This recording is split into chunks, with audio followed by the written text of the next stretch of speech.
É impressionante ver como uma criança é como uma semente de uma árvore, cara. É impressionante. A semente de uma árvore, ela é colocada na terra até que ela estenda esse cordão umbilical e ela se conecte à terra para captar da terra água, para captar da terra todos os seus nutrientes. E olhando para esse vídeo da concepção de uma mãe gerando um filho, eu fiquei simplesmente espantado. Eu tinha visto muitas vezes, mas eu não tinha visto com tanta riqueza de detalhe a maneira como a criança é gerada e como parece um broto, cara, nascendo. É impressionante.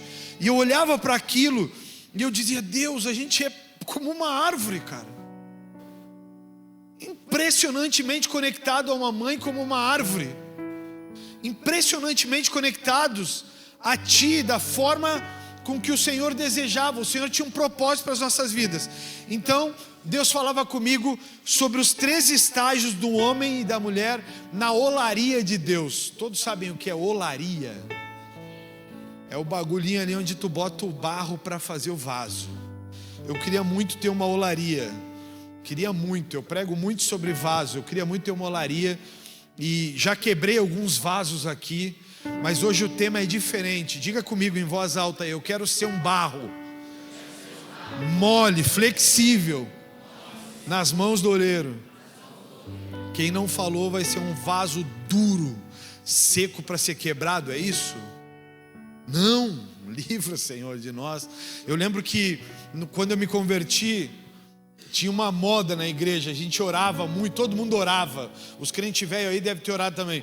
A gente orava e dizia: Deus, quebra o vaso e faz ele de novo. Quem orou isso? Levanta a mão. Crente velho, levanta a mão bem para saber quem é velho na igreja. E chegou um dia, Jairo, Sabrina também ali. Chegou um dia que Deus resolveu quebrar o meu vaso, Aline. Mano, eu passei por uma guerra tão profunda, cara,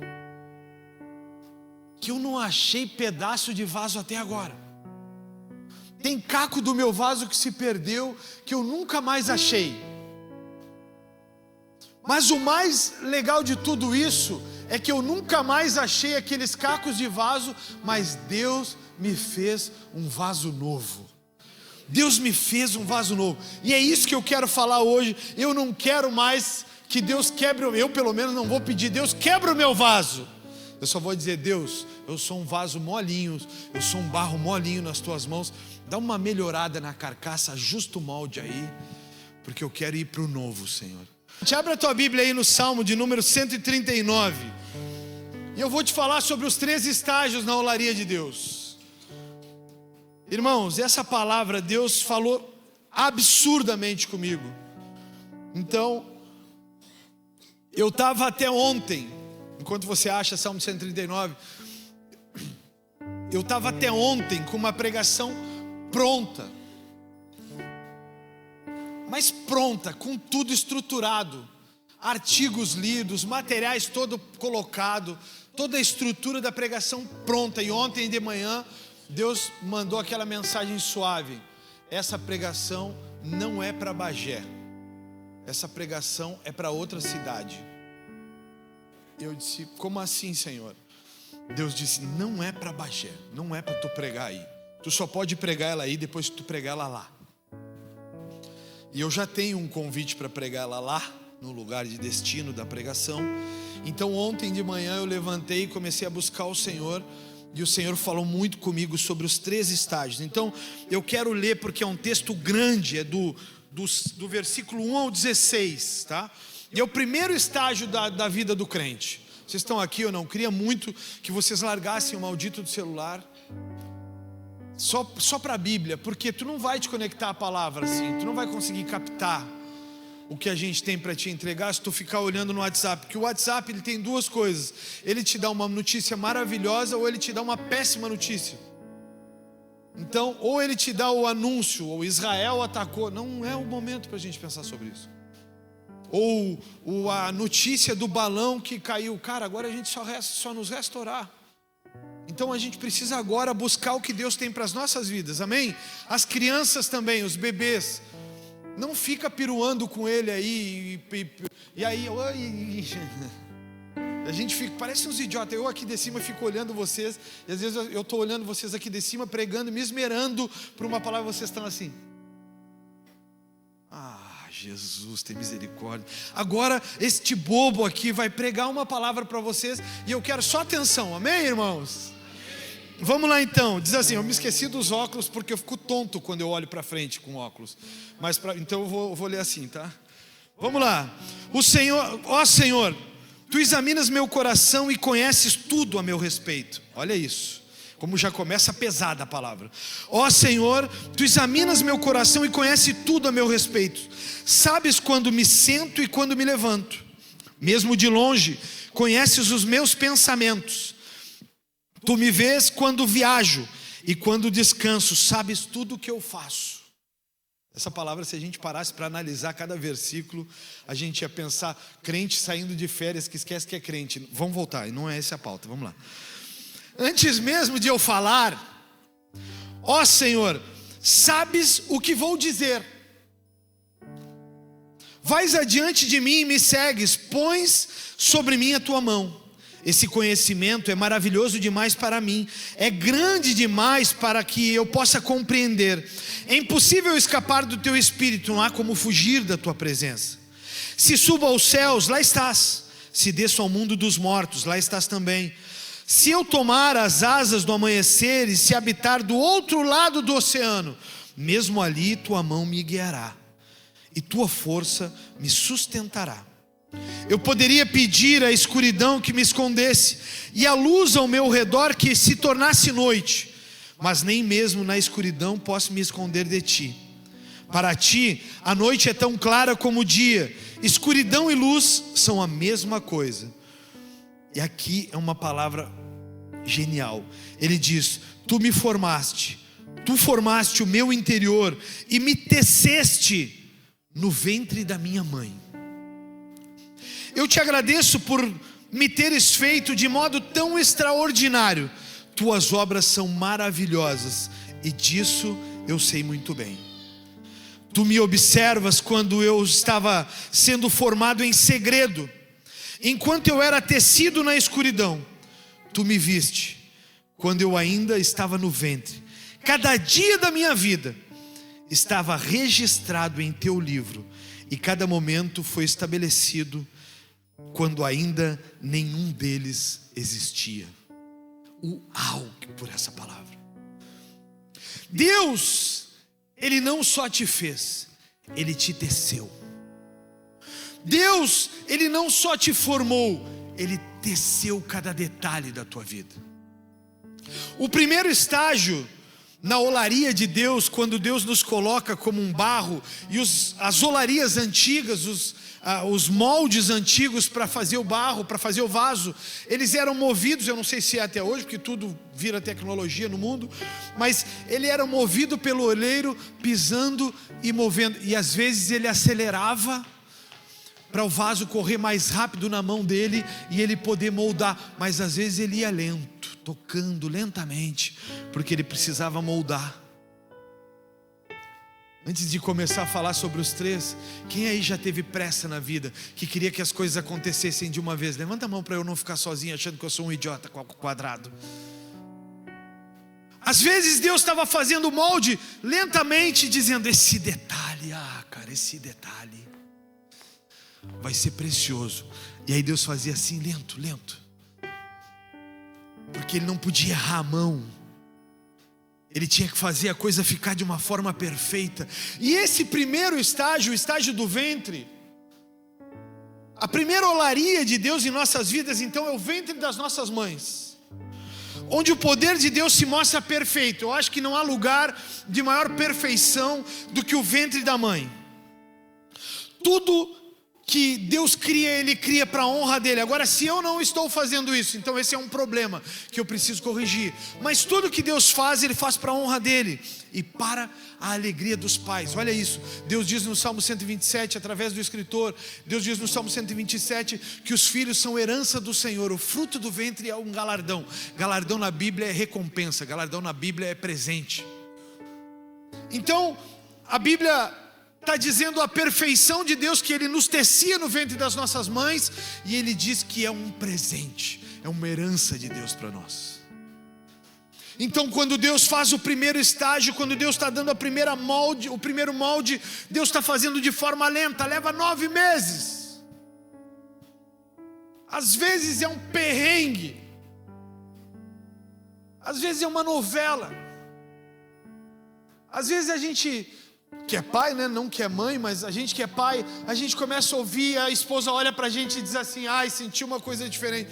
Tu já fica acabado, cara, tu já pensa e diz: acabou o mundo, ele vai morrer, tá tudo errado. Aí ela diz assim: ah não, passou. Aí o cara que estava aqui sem entender nada fica que nem um idiota, dizendo: tá, não vai morrer mais, tá tudo bem. Deus está fazendo o molde lentamente. Então cada um de nós, ele foi tecendo no ventre, de forma que ele seria honrado por essa obra perfeita, mas os nossos pais teriam uma alegria.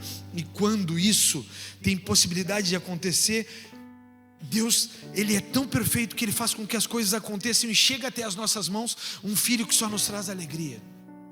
Mas também há um propósito de Deus, e Ele é tão perfeito que quando as coisas saem desse molde, quando as coisas saem do combinado, então Deus tem um prazo estabelecido que é o limite. Ele arranca do ventre uma semente que não era uma semente perfeita.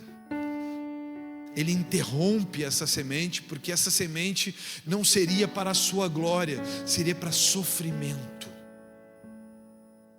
Então acontecem os abortos, que a gente tanto questiona, mas por quê? Por quê? Por quê? Por quê? Por quê? Nós tivemos um aborto lá em casa. A gente tinha festejado antes do Gael, a gente tinha festejado, porque nós dois já estamos mais velhos. Então para fazer filho quando está mais velho, tu está parindo uma bigorna. E aí ela engravidou, nós fizemos uma festa, passou 2 semanas e ela perdeu aquele bebê, e a gente pôde ver o feto ali. Mas depois, quando a gente entende as coisas na perfeição, a gente vê que Deus está dizendo: calma filho, calma, calma, calma. Não ia ser para minha glória, e nem tampouco para a tua alegria. Então interrompe, para que tudo aconteça de maneira perfeita. A primeira fase é a fase onde nada foge do controle de Deus. A primeira fase é a fase do ventre, quando nós estamos sendo criados ainda no ventre das nossas mães. Mas você pode dizer essa palavra comigo: já existe um propósito em nós. Porque a Bíblia diz que todos os meus dias estavam escritos. Então quando Ele fez a primeira batida do coração, que a gente quase morre, o coração começa a bater, tu olha e diz: uau, tem um coração batendo. Ali já tem um propósito escrito. Ali já tem uma história escrita. Deus está dizendo assim: tem 3 semanas o coração, eu acho que é 3, 5, eu não lembro exatamente. Tem 5 semanas o coração já está batendo, mas eu já tenho uma história escrita com essa vida. Agora, você é essa vida. Aí eu te pergunto: como que você consegue viver a sua vida sem propósito? Ou como você consegue viver a sua vida sem dar a ela a relevância exata, sem dar a ela a importância exata? Como que você consegue viver a esmo, fazendo o que dá na cabeça? Hoje eu levantei, mas eu não senti no meu coração de fazer. Que coração? Mas que coração? A Bíblia diz que o coração é enganoso.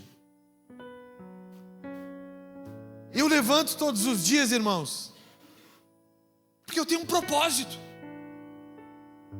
Tem dias que eu estou cansado, tem dias que eu estou doente, tem dias que eu estou abatido, tem dias que eu estou chateado por coisas que vi, li, ouvi. Tem dias que eu acho que tem pessoas que vão render um fruto gigantesco. Quando eu olho, as pessoas estão só se queixando, e eu sei o preço que estou pagando.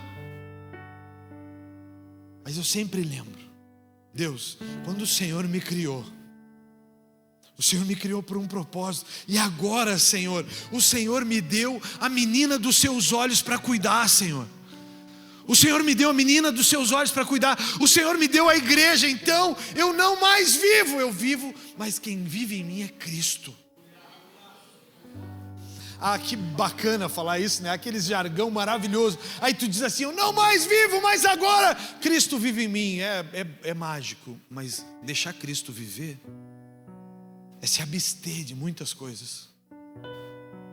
Deixar Cristo viver em ti é se abster de muitas coisas. Mas há uma alegria inenarrável nessas coisas. O primeiro estágio é o estágio quando eu estou ali, eu ainda não sei nada, eu estou indefeso, eu ainda não tenho vida externa, eu tenho uma vida interna, a gente ainda não consegue ver nas primeiras semanas. Os olhos, a boca, a gente não consegue celebrar. Mas Deus já tem uma história escrita. Ali está Fabiano Sarmento Scarduelli.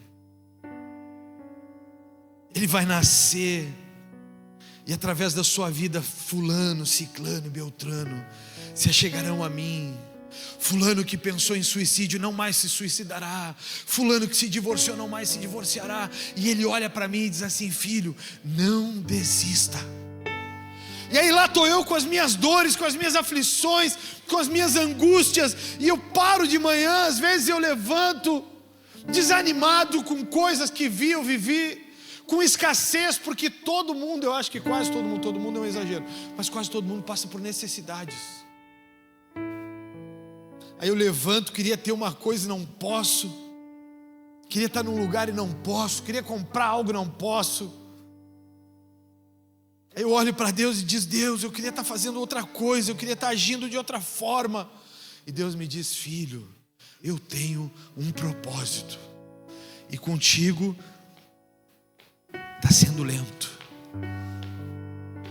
não está sendo acelerado. Tem gente com muito menos idade que eu, que já conquistou coisas que eu queria ter conquistado muito antes. Tem gente que já está em lugares que eu gostaria de estar. Tem gente que já está com igrejas numa expansão mundial que eu já queria estar, mas não estou. E Deus, Ele segue lentamente. Então eu levanto, olho para o Senhor, oro, digo para o Senhor: está bem, Senhor. O Senhor é quem detém o controle de todas as coisas. Eu não vou parar por agora, eu vou continuar, eu vou seguir, eu não vou desistir. Então eu pego todas as minhas razões, todas as minhas certezas, todas as minhas convicções, e eu entrego nas mãos de Deus. Esse é o primeiro estágio da olaria. Só resta confiar. Quando o bebê está no ventre, só resta confiar, não tem o que fazer. Tá, mas eu posso tomar vitamina, eu posso tomar aquilo, eu posso tomar aquilo outro, mas se o molde estiver errado, não há o que fazer. Não há o que fazer. Nós tivemos o Gael há 2 anos atrás. Quando nós geramos o Gael, algumas semanas depois o médico nos disse que ele tinha uma síndrome rara que era incompatível com a vida, síndrome de Edwards. A síndrome de Edwards. A síndrome de Edwards, ela é incompatível com a vida, não tinha o que fazer. Mas a gente tinha uma palavra de Deus. Deus nos disse que nós o veríamos vivo. Então eu tinha uma grana guardada, R$30.350 eu tinha guardado, que era do meu fundo de garantia que eu tinha. Estava no banco, estava guardado na conta. E aí a gente olhava um para o outro e dizia: vamos para fora de Bagé, vamos em outros médicos. Aí a gente foi para Pelotas, descobrimos uma médica que não era uma médica, ela era um anjo enviado por Deus. Como é que era o nome dela, tu lembra, Lidiane? Doutora Evelyn de Pelotas. Gênio. A gente sabia que o Gael não ia viver, mas todas as vezes que ela fazia a ecografia, nós olhávamos para ele e nós sabíamos: não interessa o quanto a gente vai gastar, não interessa onde a gente vai chegar, nós vamos fazer tudo que é possível. Nós gastamos os R$30.350. Ele teve vivo por 15 minutos. Eu olhei para ele, ela olhou para ele, e os dias dele acabaram. Todos os dias que Deus tinha escritos para o Gael concluíam-se em 15 minutos. Então Deus completou a sua obra em 15 minutos na vida de uma criança. Restava a mim o processo.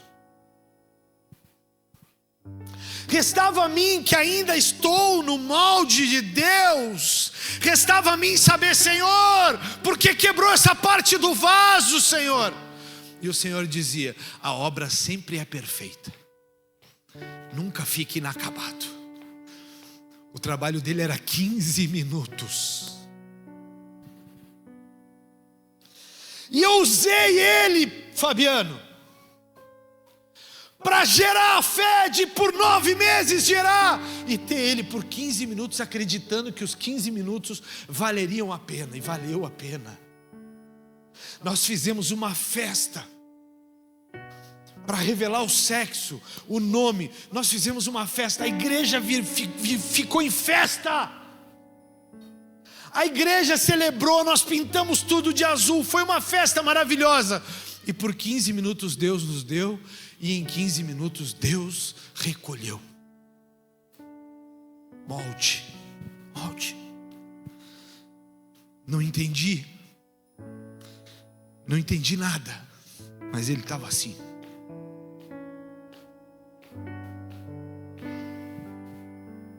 Tem respostas que eu não tenho até hoje.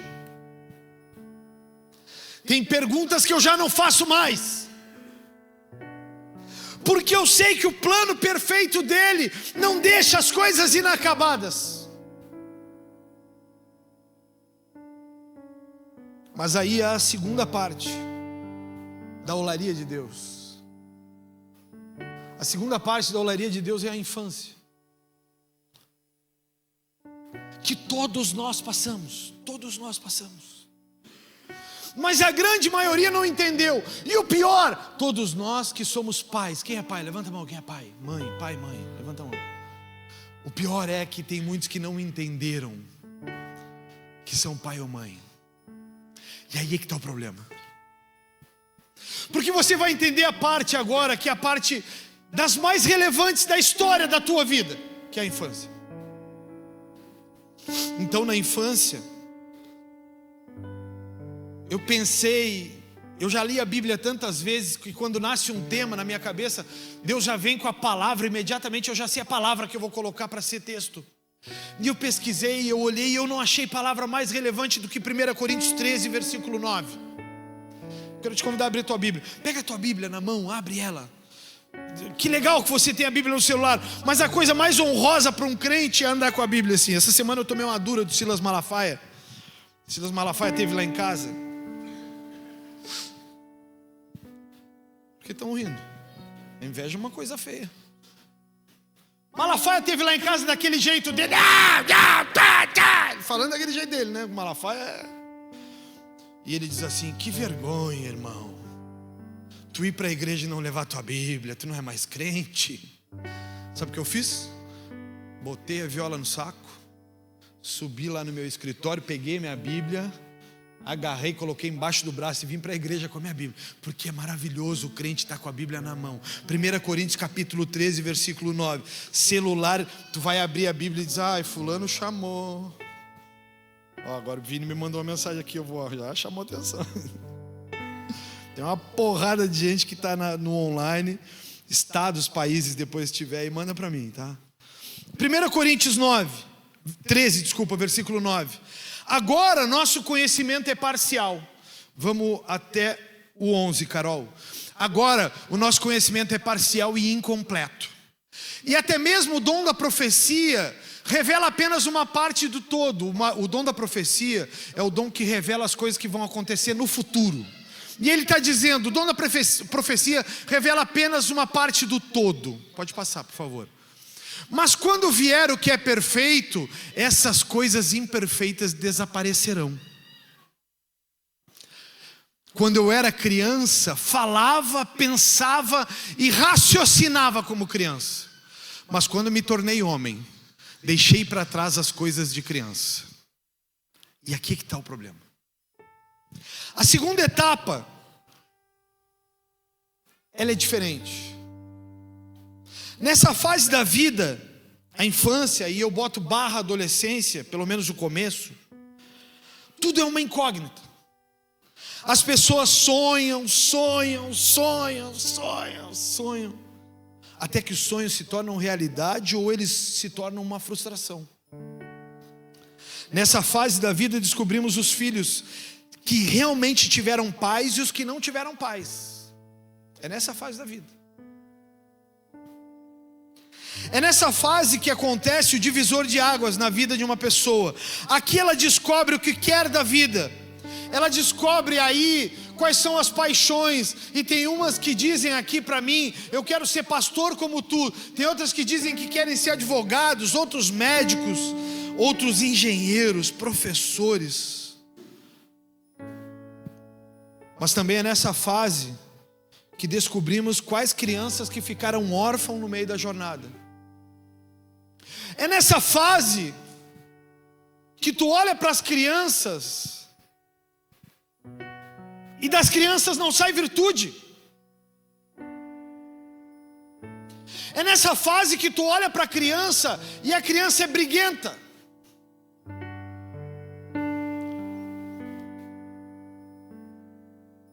A criança é antissocial. É nessa fase que tu olha para a criança e toda criança, toda vez que ela é corrigida, ela reage de forma agressiva e grosseira. É nessa fase que a criança começa a demonstrar quais são os seus traços de com pais ou sem pais. A criança sem pai, ela começa a perder o prazer pela vida. Ela não quer sair de casa, ela se afunda no celular, ela não joga bola, ela não corre, ela não esfola o joelho. É nessa fase que a gente começa a ver a criança que tem pai e a criança que não tem pai. A criança que não tem pai, todas as vezes que o pai exorta, a criança faz um escândalo, porque o pai é escandaloso. Porque o pai não educa, o pai agride. É nessa fase que a gente olha para as crianças com 8, 9, 10 anos de idade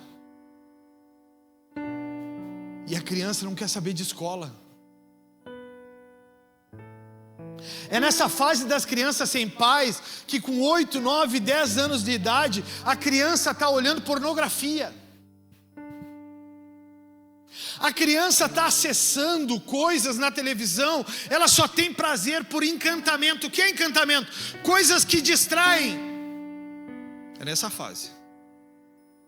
É nessa fase que o oleiro te deu o barro para cuidar.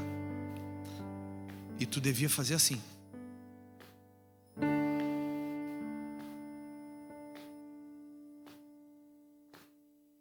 Aí de vez em quando tu fazia assim.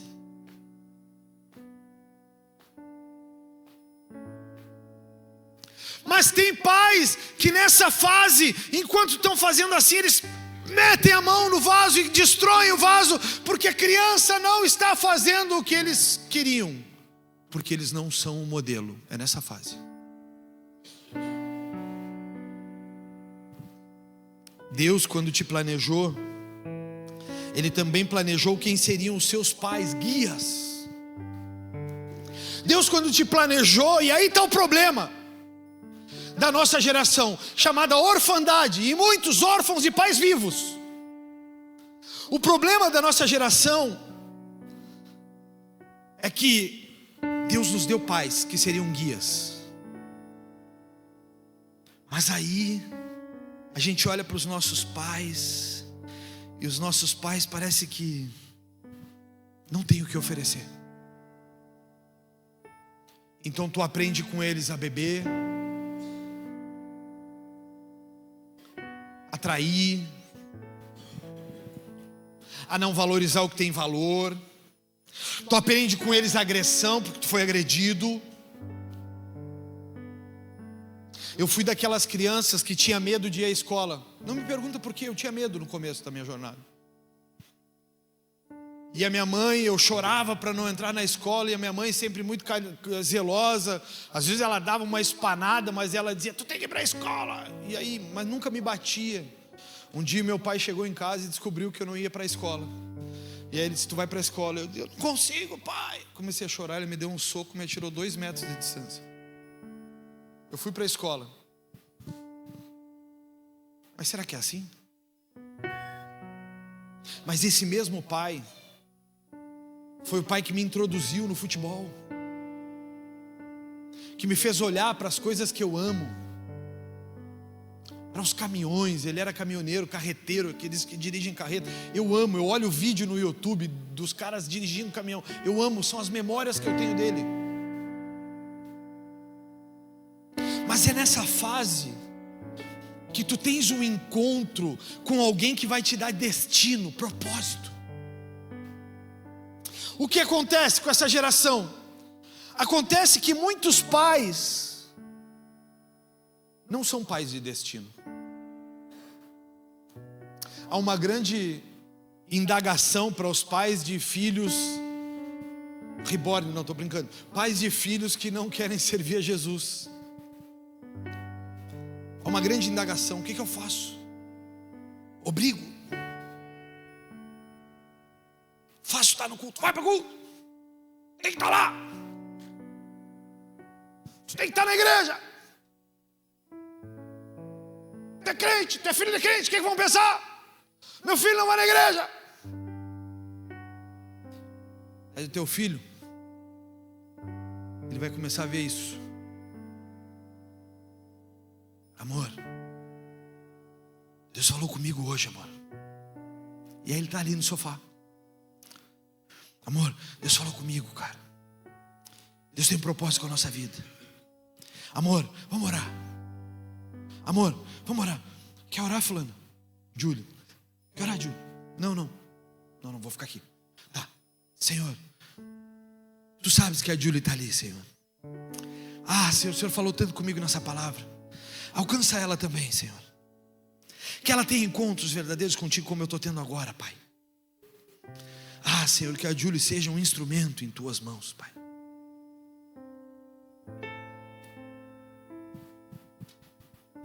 Aí no outro dia o pai levanta para ir para o culto e diz, vamos para o culto, filho. Ele vai dizer, não, mãe, eu já te falei, pai, eu detesto estar na igreja. Tá tudo bem, eu vou orar por ti. Só que eu vou buscar algo que vai me transformar. E quando eu for transformado, tu vai ser alcançado por isso também.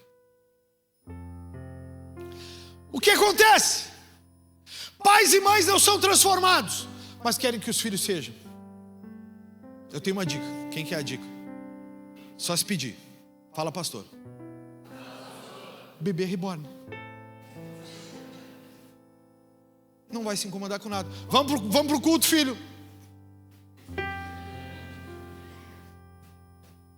Vamos orar, filho. Agora tu fica quietinho, papai vai orar. Aí tu levanta a mão dele, ele faz assim. Ou os pets. Mamãe vai orar. Uau! Tô sem voz já. Mamãe vai orar. Dá mamar para ele, mamãe, no peito. O peito é fundamental para o crescimento de uma criança. As mães pet aí, dá mamazinho nele, velho. Fulano. Papai vai orar. É nessa fase da vida que o pai dá destino, impulsiona e empodera. Vocês podem repetir isso comigo? O pai dá destino, impulsiona e empodera. Sabe por que muitas pessoas estão sendo pai e mãe de pet? Fala, pastor, ou não fala, pastor? Porque foram órfãos. É mais fácil. A gente tem uma gata lá em casa e um cachorro e 3 passarinhos. É a Arca de Noé. A gata, tu só precisa dar comida 4 vezes ao dia. E ela dá até o sinal, ela vem na tua perna e ela se agarra na tua perna, tu já sabe, tá com fome, né? Comida. Aí tu dá comida, ela vai dormir. Castrada, gata de pastor que não tem tempo. A Julie tem que dar comida também. 3 vezes ao dia. No mínimo. E às vezes tu vai dar comida e ela diz, só tem isso? Ou a Julie tem uma frase icônica dela, tá? Não tem nada para comer nessa casa. Aí tu abre a geladeira, minha geladeira, não se engane, não é essa chique de abrir assim. Foi só um pensamento rico aqui. Aí tu abre a geladeira, mas tem. Vou comer isso de novo? Quem que é assim lá em casa? Quem que vocês acham que é assim lá em casa? A Lidiane ou eu? Um acusador. Eu sou assim, eu olho, mas a gente vai comer isso de novo? E aí a gente tem filho pet e não vai dar comida para eles? É nessa fase que o pai e a mãe empoderam as pessoas. É nessa fase que tu olha para o teu filho e tu diz para ele, filho, tu está crescendo agora, mas o pai vai te colocar numa faculdade maravilhosa. Eu vou economizar agora, filho, mas quando tu crescer, eu vou te colocar numa faculdade, tu vai ser o que eu nunca fui na vida. Filho, quando tu crescer, o pai vai te levar em lugares que o pai não ia. Nós vamos entrar para dentro do carro e nós vamos conhecer lugares que ninguém na minha família tinha conhecido, filho. Na minha família, ninguém tinha ido para os Estados Unidos. Até que Deus colocou um propósito nesse camarada aqui. Lá estava eu. Ninguém sabe que eu estava comendo marmita do Walmart. Mas lá estava eu, Miami, postando, fazendo graça, fazendo piada. Parecia um bebê na Disney. Porque Deus tinha um propósito. Então tu olhar para o teu filho, é nessa hora que tu olha para o teu filho, tu diz assim, filho, o pai não tem condições ainda de te dar muitas coisas, mas deixa eu te dizer uma coisa, filho. Senta aqui com o pai. Não há homem na face da terra que fracasse se ele é dedicado, esforçado e educado. Ninguém fracassa na face da terra assim. Se é dedicado, esforçado e educado. Não há, filho. O pai vai te ensinar uma coisa. O pai já errou muito contigo, filho. O pai já errou demais, filho. O pai não acertou em muitas coisas, mas deixa o pai te falar uma coisa. Seja educado, quando as pessoas estiverem falando, ouve. Quando estiverem te orientando, ouve, não fala, só ouve. Filho, quando alguém te der algo para comer, filho, não questiona, filho. Coma, é o melhor que ela tem para te dar. Coma. Come, filho. Filho, a gente vai ler ali. Mas se tu não quiser ler, fica com a gente sentado ali, filho. Só para a gente estar junto. Vai chegar um momento que a gente não vai mais conseguir estar junto. Tu vai casar, tu vai sair. É nessa hora que o pai está começando a lançar algumas flechas na mente do filho. O vaso está na mão do olheiro. E o olheiro te deu a mão para moldar. E aí tu olha para ele e diz assim, filho, não vamos olhar mais para o passado, filho. O pai errou, a mãe errou, mas deixa a gente acertar o futuro. Lento, não acelera. Tu não estudou bem, mas deixa eu te falar alguma coisa. Eu vou me esforçar, vou te dar uma faculdade, filho. Tenta te esforçar.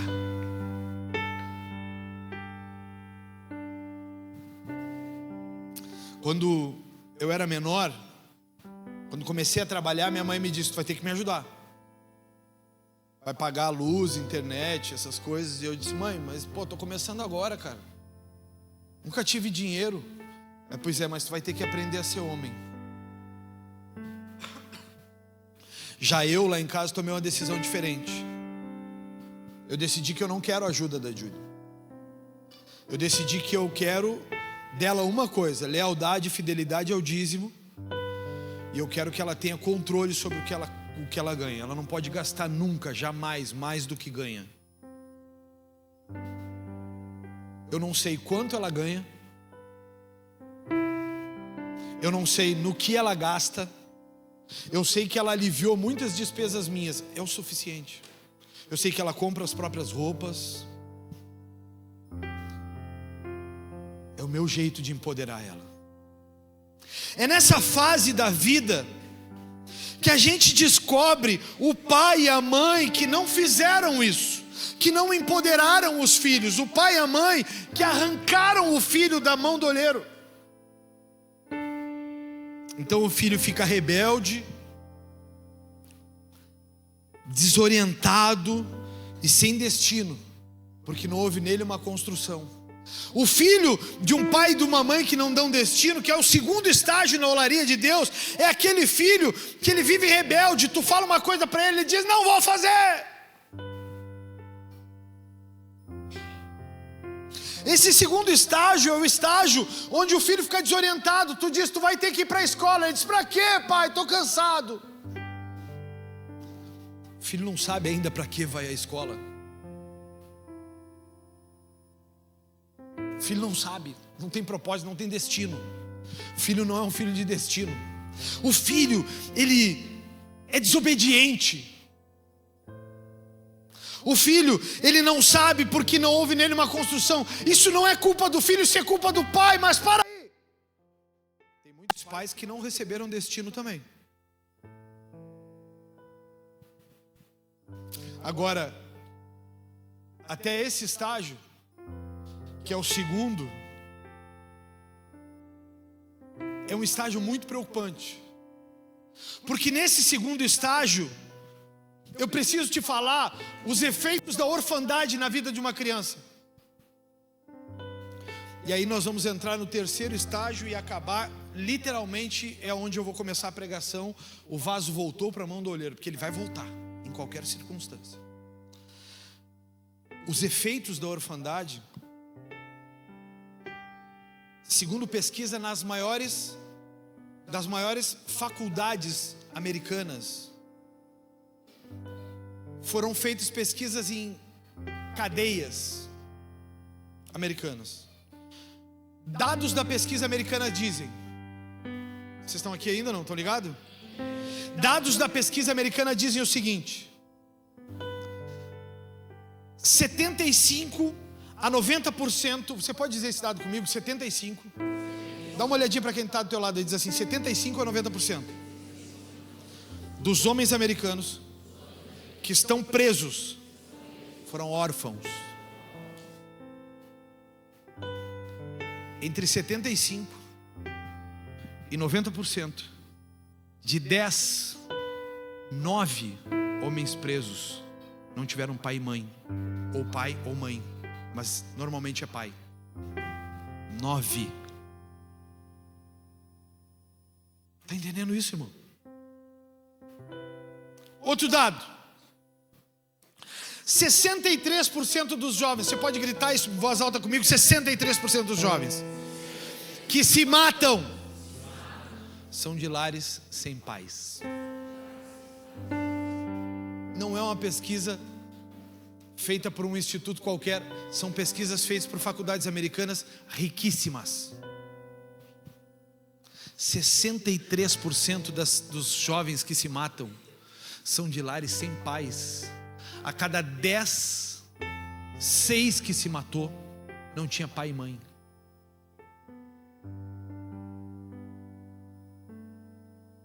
Eu vou chegar na minha pregação literalmente.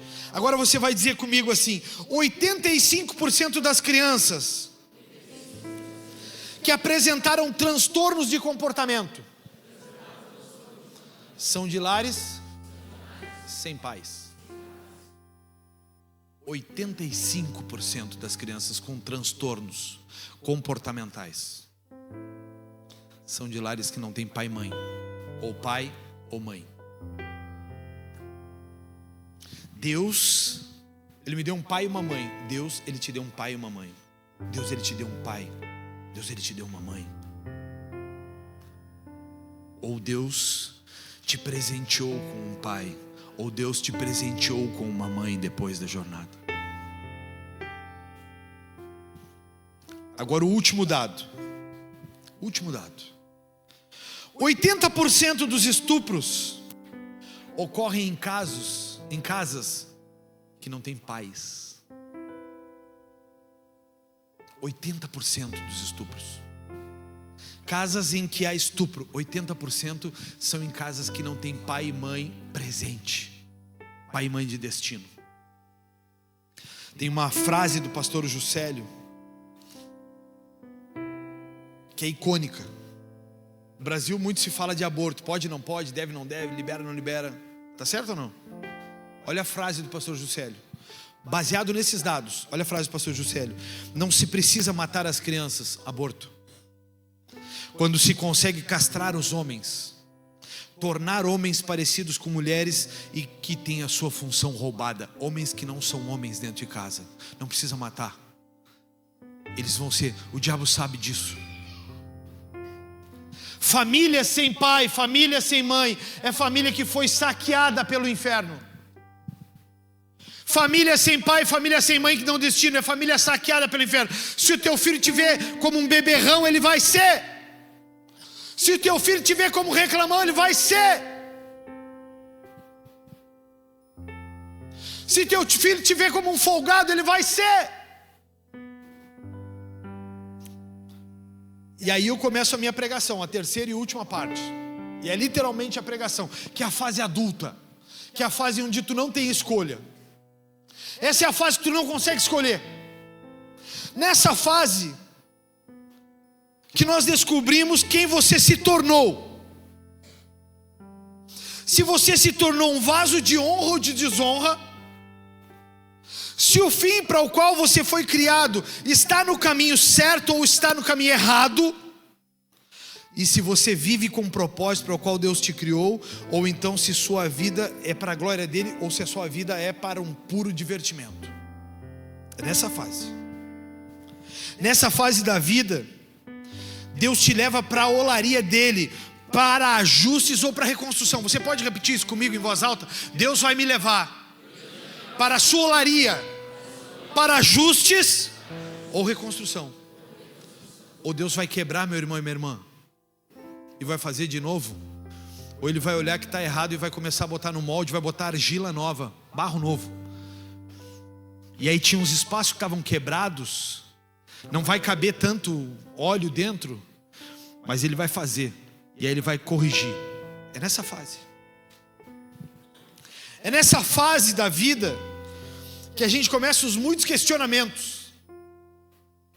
Nessa fase da vida a gente começa a dizer: Seco, por que eu estou passando por isso?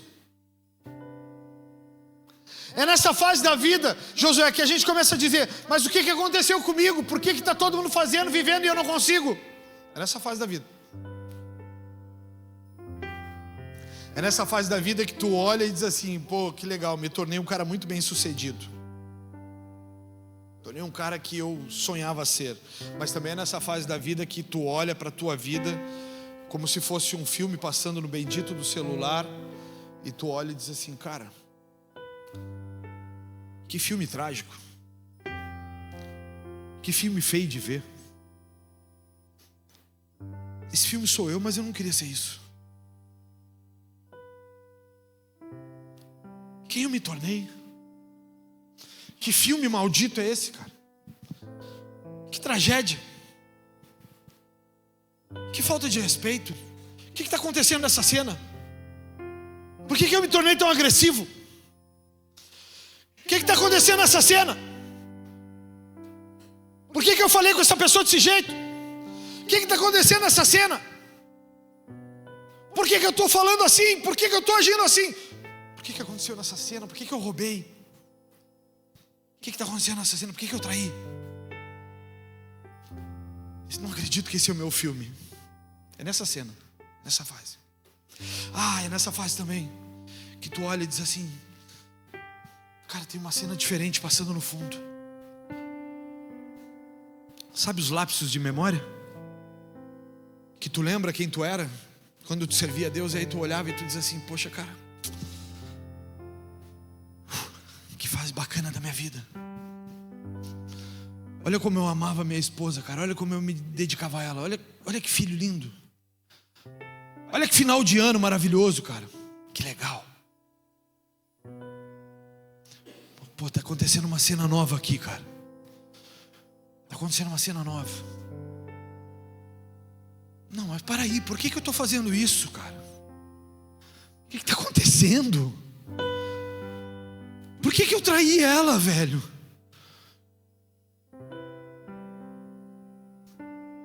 Não, eu não quero mais ver esse filme. Que fase da vida é essa, cara? Pô, eu agredi. Por que eu falei com ele daquele jeito, cara? Olha lá, ele era meu amigão, velho. Ele só está passando por uma fase difícil da vida. Que fase da vida é essa, cara? Aí tu começa a olhar o filme e diz assim: cara, eu ainda estou na igreja, mas que fase estranha, velho. Eu estou tão negligente.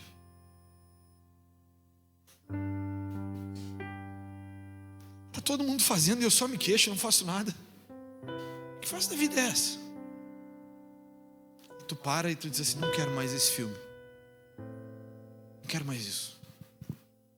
Preciso mudar. E aí normalmente, cara, tem um cara como eu, uma mulher como ela, ou muitos outros irmãos, pastores, presbíteros, diáconos.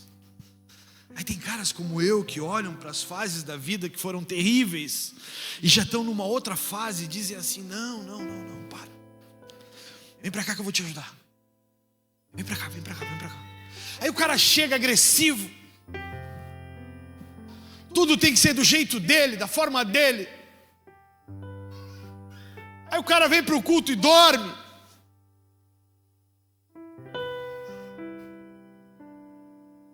Aí o cara precisa de ti, tu vai lá, tu já está numa fase da vida diferente, tu vai lá e diz assim: meu irmão, não tem problema tu ter dormido, tu está sendo negligente como básico.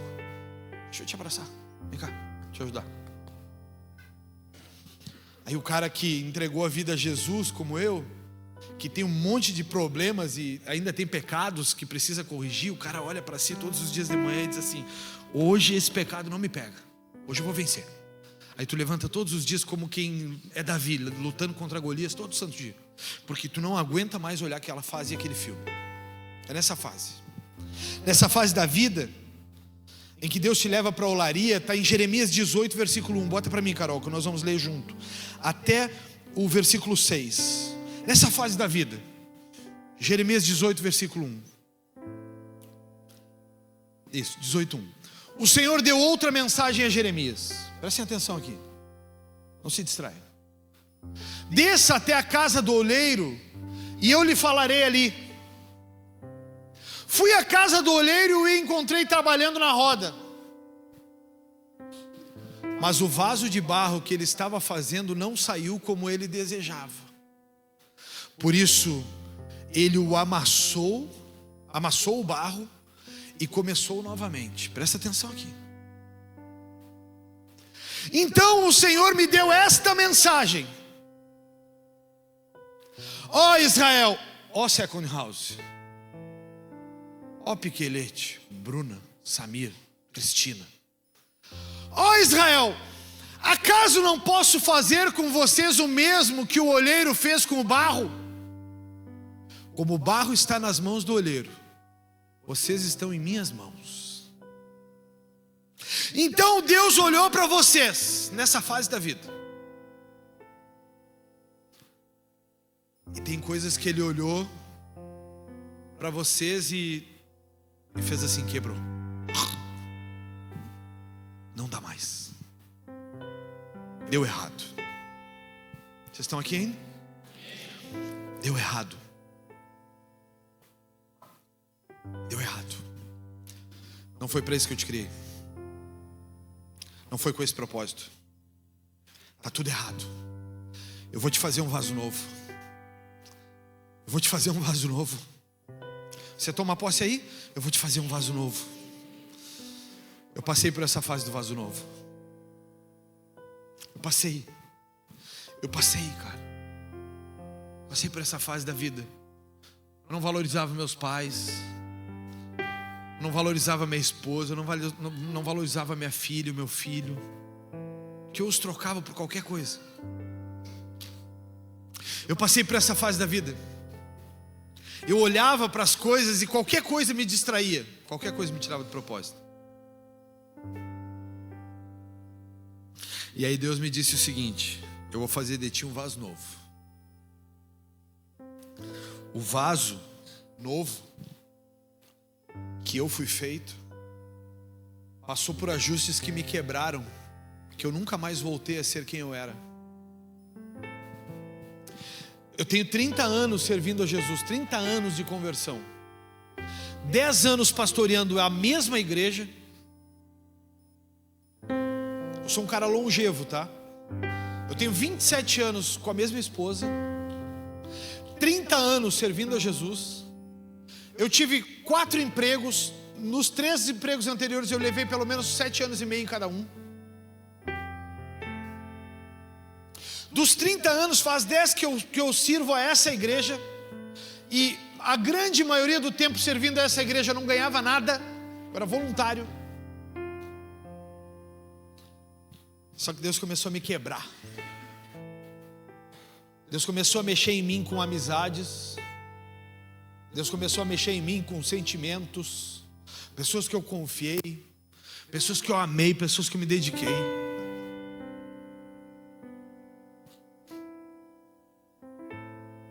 Deus começou a mexer em mim para fazer eu confiar em quem eu devo confiar. Deus começou a arrancar pessoas do meio da minha vida que eu olhava e dizia: mas Senhor, eu não quero que ela saia. Ela não. A gente tem um monte de diferença, mas eu amo ela, cara. Não deixa ela ir embora. Aí ela ia embora e eu ficava sozinho aqui, agarrado com esse gigante dessa igreja que a gente criou. Deus levou filhos, Deus levou pai e mãe, Deus levou sogros, Deus levou empregos. Teve um tempo que Deus levou minha saúde. Por isso que eu sou um aficionado por esporte. Chegou um momento da minha vida que Deus levou minha saúde. Eu fiquei 18 meses andando de muleta, 18 meses sentindo dor. Aí o Senhor olhou para mim e disse assim: filho, eu ainda continuo sendo o centro da tua vida? É nessa fase da vida. É nessa fase da vida que, se tu não te dedica, tudo que tu construiu, as pessoas não querem estar perto. É nessa fase da vida que tu vê quem tu te tornou. Se tu é uma pessoa que muitos querem estar perto, ou se tu é uma pessoa que as pessoas não querem estar perto. É nessa fase da vida. É nessa fase da vida que a gente começa a reclamar do outro, porque o defeito realmente está em nós. É nessa fase da vida que a gente precisa apontar para Amanda: mas Amanda está fazendo isso e é por isso que eu estou vivendo isso. É nessa fase da vida, sabe por quê? Porque a gente não consegue olhar para dentro da gente mesmo. A gente não consegue se autoanalisar e ver o insucesso que foi a construção que nós fizemos. É nessa fase da vida que tu liga para um amigo e diz assim: oi, vamos tomar o chimarrão? Ele diz: ah, vamos, um dia desses, qualquer hora. Ei, estava pensando em a gente sair para dar uma volta, como é que tu tá? Ah, não estou legal hoje eu não consigo. É nessa fase da vida. É nessa fase da vida que o marido olha e diz assim: amor, a gente já viveu muitas coisas, amor, mas deixa eu fazer um convite, vamos passear, vamos dar uma volta. É nessa fase da vida que tu olha e diz assim: ah não, estou cansada. Sabe por quê? Porque tu te tornou isso. É nessa fase da vida que a gente precisa começar a fazer avaliações pessoais, não interpessoais.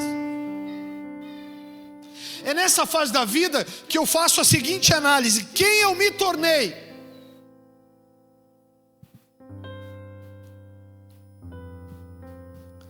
Israel, Deus olhou para Israel e disse: não está legal, eu vou pegar esse barro e vou amassar. Não está legal, não é isso. É nessa fase da vida que tu pode começar a ser rejeitado pelas pessoas. É nessa fase. Ontem eu fui dar um abraço num casal de irmãos, e chegou um momento da noite que eu já estava exortando eles. E aí a minha esposa e a minha filha diziam: ai, para, pai, para que está fazendo isso? Eu tenho tanto carinho por eles. Tenho tanto carinho que quando eu via algo mal conduzido na vida, eu olhava para eles e dizia: não pode viver assim. Como que tu vai viver desse jeito? É nessa fase da vida. E a minha esposa me olhava, e depois quando eu entrei no carro, a gente não falou mais sobre o assunto, porque a gente, graças a Deus, criou esse hábito. Quando nós entramos no carro, nós entramos nós em família, é a nossa vida. Mas quando eu saí de lá, eu saí com aquilo na memória. Eu saí com a minha memória mexida. Eu saí assim: por que eu falei? Mas eu também pensava: mas e se eu não falar, quem é que vai falar? E se eu não fizer, quem é que vai fazer? Os amigos da janta de quinta, quem que vai fazer? Os amigos do bate-papo, quando tudo está feliz, é esses amigos que vão mexer nas pessoas? Isso não é amigo. Amigo mexe no secreto e aplaude em público. Isso é amigo. Amigo mexe na estrutura, na ferida, no secreto, onde ninguém está. Você está caminhando errado nisso. Você está caminhando errado naquilo. Não anda por esse caminho. Sai daí. E no público diz: glória a Deus, amo ele, cara. Meu irmão. Esse é amigo. É nessa fase da vida que tu descobre com quem tu anda, quem tu conquistou. Eu fui ferido por tantas pessoas no decorrer dos anos da vida,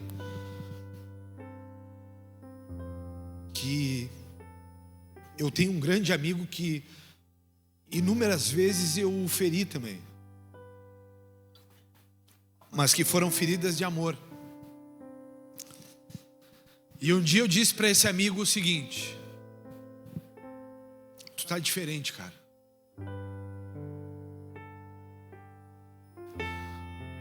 Tu tá diferente, tu tá distante, tu tá afastado, tu tá falando mais seco, mais ríspido. E esse amigo, um grande amigo, um dos maiores. E esse amigo me disse por mensagem, ele me disse a seguinte frase: pastor, eu sei que muitas pessoas te feriram. Pastor, eu sei que muitas pessoas te machucaram. Mas deixa eu te dizer uma coisa, pastor. Eu te amo. Eu sou teu amigo.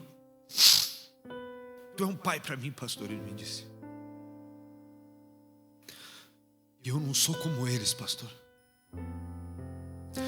É nessa fase da vida que a gente descobre quem realmente é quem. É nessa fase da vida que a gente percebe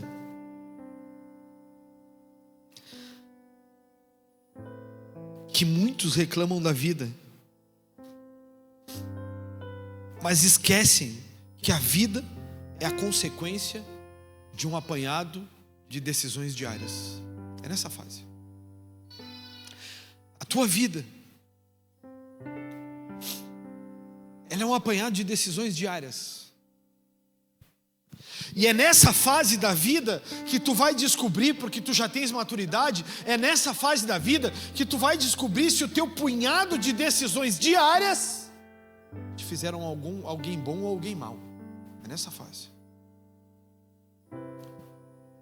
Spurgeon diz, um dos maiores nomes do evangelho mundial, Spurgeon diz o seguinte: em uma elucubração mental, Deus está falando com ele, e Deus diz a Spurgeon o seguinte: se for preciso te quebrar para te refazer, eu o farei. E eu quero deixar uma última frase.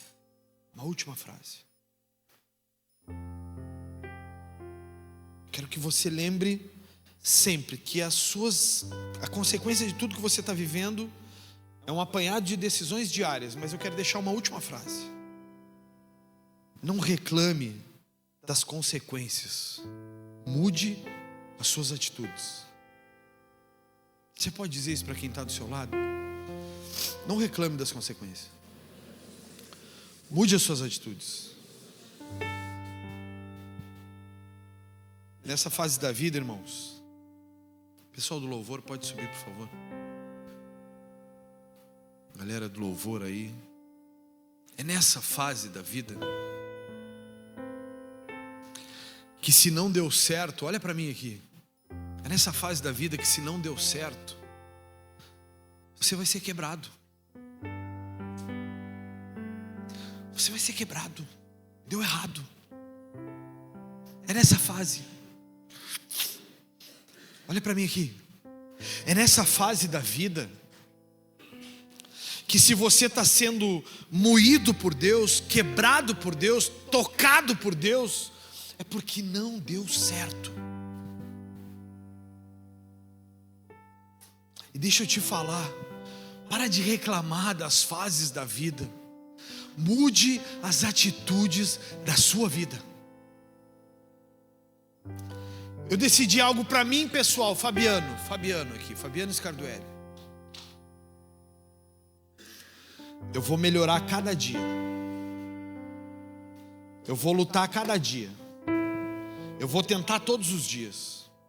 Agora a idade está chegando, eu estou com 48 anos. Eu comecei uma luta contra o meu corpo querendo desacelerar, querendo parar, e eu dando carga física nele para ele se condicionar a não parar. Diferente da grande maioria, eu não sou aquele cara que ama estar na academia. Uau, adoro, amo. Não, eu não. Eu odeio o ambiente da academia, eu odeio.